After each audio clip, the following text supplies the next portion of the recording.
Hey everybody, Allison Gardner here. Now there might be some people out there wondering, what's with the communication tips?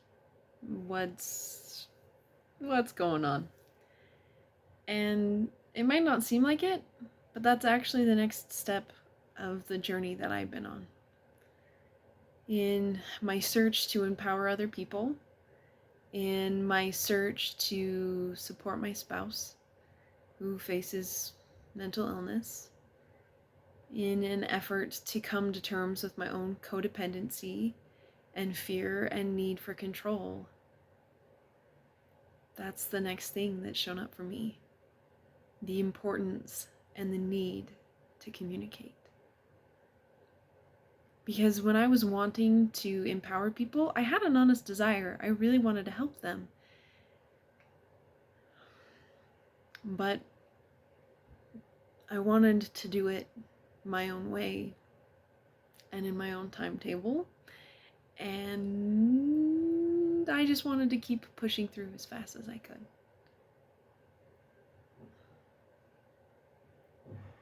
I did want to help people, but I didn't necessarily know how. And then in becoming a supporter of a spouse with mental illness, I lost myself. It was all about what he needed, and it was all about what I could do to protect him, about what I could do to forget myself and go to work. And that actually very naturally led into codependence. Because it wasn't about me, it wasn't about what I needed. It wasn't about speaking up for myself. In fact, I trained myself to answer every question in a way that didn't actually reveal what I needed and didn't actually reveal what I wanted. Everything I did was just meant to not, let me emphasize, not rock the boat. And this didn't have anything to do with my spouse, like zero to do with my spouse. This had everything to do with me and my fears and what I thought I can control and what I thought I was supposed to do. And so then I woke up one morning and went, I couldn't keep living that way. I knew I couldn't keep living that way. And I didn't want to keep living that way. But I didn't know how to change. And so I had to come to terms with my own fears and come to terms with the things that scared me that I was too afraid to say out loud. Because here's the thing about any relationship, whether it's marriage, whether it's parent-child, whether it's a coworker or a friend or a boss, communication is at the heart of all of it. And I know because I chose not to communicate. I chose to hide things. I chose to run from things. I chose to not even put my needs on the table.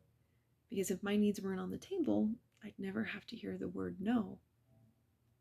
Except for from myself. And I reached a point where I was really tired of saying no to myself. And the thing is my marriage hit a point where my marriage was really tired of hearing me say no to myself. My spouse knew that there was stuff there. He knew stuff was going down, but he didn't know what it was. So when I talk about people can feel the vagueness, but they don't know what it is and they prefer the realness, I promise they want the realness. You can talk through real issues. You can't talk about what you don't know exists. And I did this at work. And I put my needs 6th and 7th down the list. And I never had the guts to actually say what I needed out loud to the person I needed to say it to. And things have changed. I'm in a new place. I love where I'm at. But there's always part of me that wonders, could things have been different if I had been more open? if I had actually said what I felt in a kind and thoughtful way, or if I had actually let myself get angry and frustrated and work through the anger and frustration instead of trying to push it down and then be nice anyway. So, the things that I'm teaching moving forward are real life experience. And the things that I'm sharing are things that I wish that I had done before and that I am actively working on doing now. I'm trying to open communication in every aspect of my life.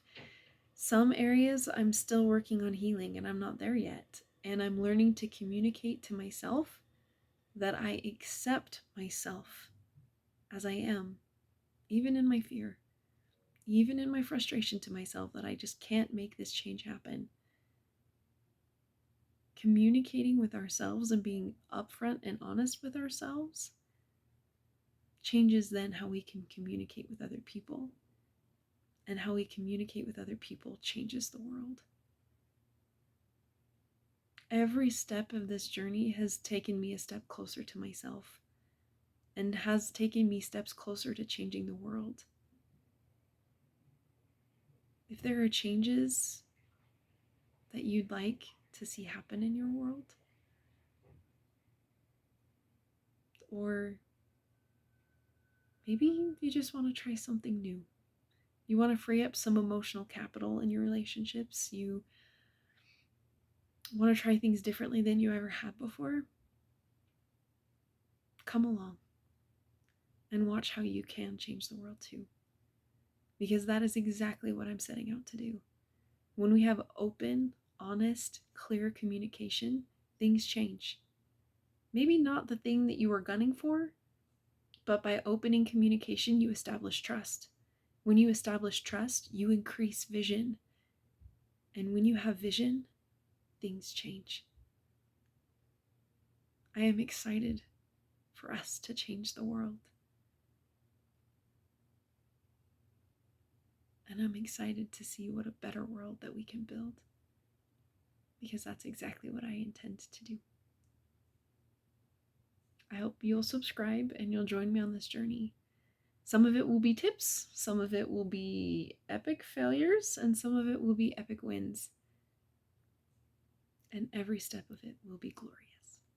See you next time, guys. Bye.